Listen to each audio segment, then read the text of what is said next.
welcome back to Shakesyear. We're working on Henry VIII, and today we get to hear from Cardinal Wolsey, dun dun dun, in Act 2, Scene 2. And I do the dun dun dun because we're setting him up as the bad guy, which he kind of is in this play, but whatever. Every play needs a bad guy. So the scene starts out with Norfolk and Suffolk talking, and they reiterate the fact that they really don't like Wolsey.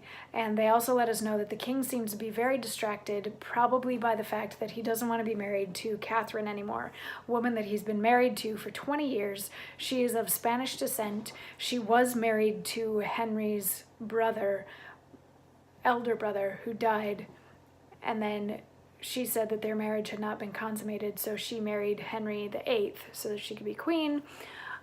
Henry now is seeking some sort of annulment from this whole thing, and he wants to base it on the fact that the marriage was consummated, so therefore she wasn't really free to marry him when she left Henry's elder brother, kind of a thing. So he's trying to get the marriage just like wiped clean because he now has eyes for Anne Boleyn. Yeah, this is the dude that invented a church so that he could get a divorce. Anyway, so Norfolk and Suffolk sort of recap a bunch of that, and they're like, let's go talk to the king about something else so that he stops thinking about this marriage of his. And they go over to him, and he's like, what are you doing here? How dare you disturb me? Blah, blah, blah, blah. And they get a little flustered. And then Cardinal Wolsey comes in with Cardinal Campius, who is another cardinal sent by Rome to oversee Henry's divorce proceedings and sort of set all of it right.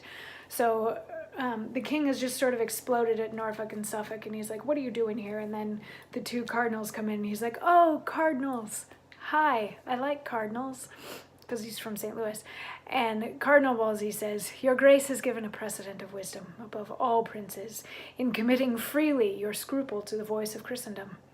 Who can be angry now? What envy reach you?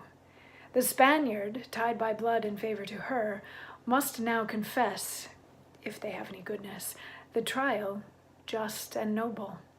All the clerks, I mean the learned ones in Christian kingdoms, have their free voices.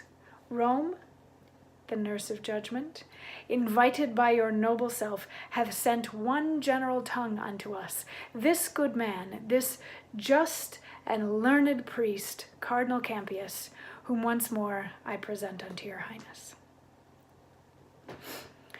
So basically, Cardinal Wolsey is just saying, you're doing the right thing to let the church decide whether or not you can get divorced, because now nobody can refute what the findings might be. And this dude here, Cardinal Campius, is just and fair, and he's going to hear the trial and either let you have a divorce or not let you have a divorce. But either way, it was smart to bring him in. So there's a little bit of butt kissing now that happens between Cardinal Campius and Henry VIII. And Henry's like, where's my secretary, Gardenier? Where's this other, my new secretary dude? Get him in here.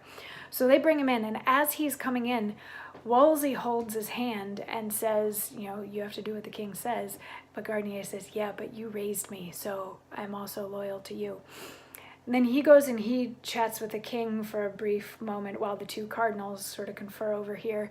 And the king gives his secretary Gardenier like I guess the equivalency today would be like a summons to take to Catherine to tell her that she's going to go on trial at Blackfriars, giving her the date and time and place and all that sort of stuff so that the divorce proceedings can happen.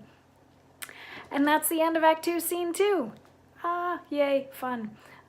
Yeah, I'll see you tomorrow for...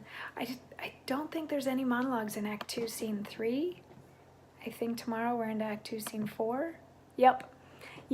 Tomorrow we're in Act 2, Scene 4, and we get to hear from the Queen herself while she's on trial. Anyway, I'll see you tomorrow for that. Mwah.